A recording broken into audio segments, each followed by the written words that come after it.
Hello everyone, আমি makeup artist Rismita and again welcome back to my new video. আজকে আমি আবারও চলে এসেছি তোমাদের সাথে আমার একটা নতুন রান্নার ভিডিও শেয়ার করতে। রান্না ঠিক না, অ্যাকচুয়ালি আমি এখানে বানিয়েছি রসমালাই। তো এই রসমালাই আমার মতো ঠিক যখন যেমন ইচ্ছা হবে তেমনই টুক করে একটু কি করে বানিয়ে নিতে পারবে ঘরে, সেটাই আজকে আমি তোমাদের সাথে শেয়ার করব।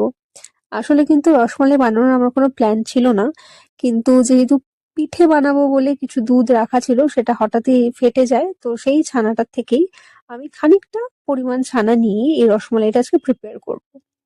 অ্যাকচুয়ালি আমার কি হয়, কোনো কিছুই প্ল্যানিং এ থাকে না, যখন যেটা মন চায় তখনই সেটা করি। আর যদি সেটা বাড়িতে না থাকে বা সেটা বানানোর উদ্দেশ্যে যদি আমি কোনো কাজ করা শুরু করি, ওই কাজের চক্করে আমি নিজেও পাগল হই, সবাইকেও পাগল করে দিই। তো এই কারণে আমার বাবা বলে যে তুই নিজেও তোর মাথা খারাপ, তোর সাথে যে থাকবে তুই তাদেরও মাথা খারাপ করে দিবি।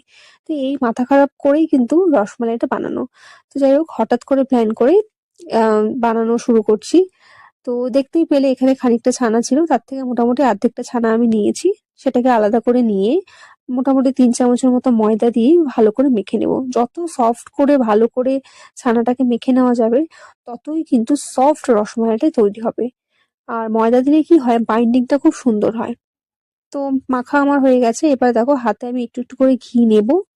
এরকম করে ঘি নিয়ে মেখে নিলে কি হয়, আমি যখন ছানাটা দিয়ে রসমালাইয়ের গোল গোল এই জিনিসগুলো বলগুলো তৈরি করবো না, তখন কিন্তু হাতে লেগে যায় না। আর দেখো, বলগুলো কিন্তু খুব সুন্দরভাবে রেডি হয়ে যাচ্ছে। তো আমি এভাবে একে একে দেখো ছানাগুলো নিচ্ছি, আর নিয়ে কিন্তু হাতে গোল গোল করে বলগুলো রেডি করে নিচ্ছি।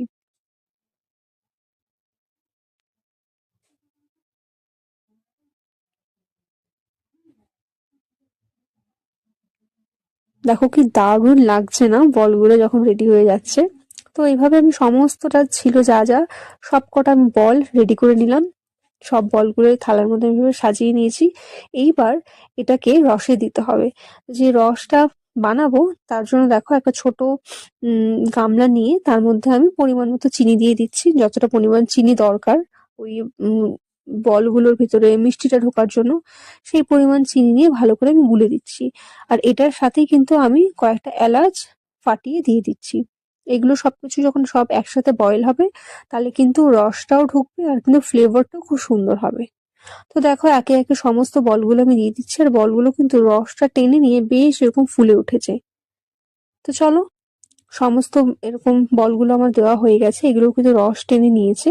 তো যখন এগুলো হয়ে আসবে, দেখলেই বুঝতে পারবে যে দেখো একদম সুন্দর ফুলে গেছে, ফ্লাফি একটা সফট টেক্সচার চলে এসছে। তো ওটাকে আলাদা করে রেখে দেবে।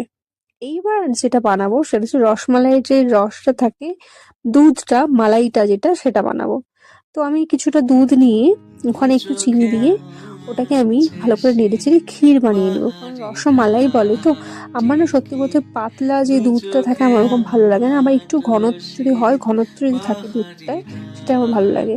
তো সেই কারণে আমি এখানে একটু আলাদা করে দুধ নিয়ে ওটাকে ক্ষীর বানিয়ে নিচ্ছি। দেখো যখন এরকম হয়ে আসবে, এটাকে আমি একটা আলাদা বাটি করে তুলে রাখবো।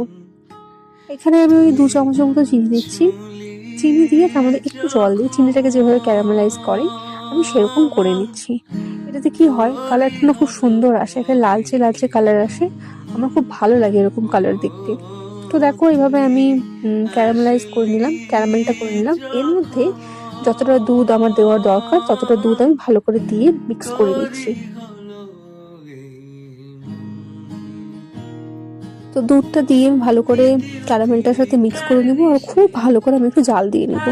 তারপরে যেই ক্ষীরটা আমি তুলে রেখেছিলাম, সেই ক্ষীরটা এর মধ্যে দিয়ে নেড়ে চেড়ে ভালো করে মিক্স করে দিব। দেখো, মিক্স করে দেওয়ার পরে কিন্তু তোমরা বুঝতে পারছো যে টেক্সচারটা কিন্তু অনেকটা একটু ঘন হয়ে এসছে। আর ঠিক এরকম হলেই আমার রসমালাইটা রসমালাই বলে মনে হয়, মানে মালাই ব্যাপারটা তখন আমার ফিল হয়। নয়তো ওরকম পাতলাটা আমি খুব একটা পছন্দ করি না। যারা পছন্দ করে তারা ওই ক্ষীরের স্টেপটা স্কিপ করে দিতে পারো। তো দেখো, এখানে আমি চিনি গুঁড়ো দিচ্ছি। আর হ্যাঁ, আমি কিন্তু যে কোনো চিনি গুঁড়ো যখন দিই এরকম মিষ্টি জাতীয় ক্ষেত্রে কিছু বানাতে গেলে, আর যদি এলাচ দেওয়ার প্রয়োজন হয়, তাহলে আমি এলাচ আলাদা করে দিই না, এলাচ আর চিনিটা একসাথে আমি গুঁড়ো করে নিই। তাতে ওই এলাচের দানাটা মুখে ধরে না। এরপরে যত যত সব রসমালাইয়ের ওই গোল বলগুলো আমি বানিয়ে রেখেছিলাম, ছানার বলগুলো, সে সমস্ত কিছু একে একে আমি এর মধ্যে অ্যাড করে দেবো।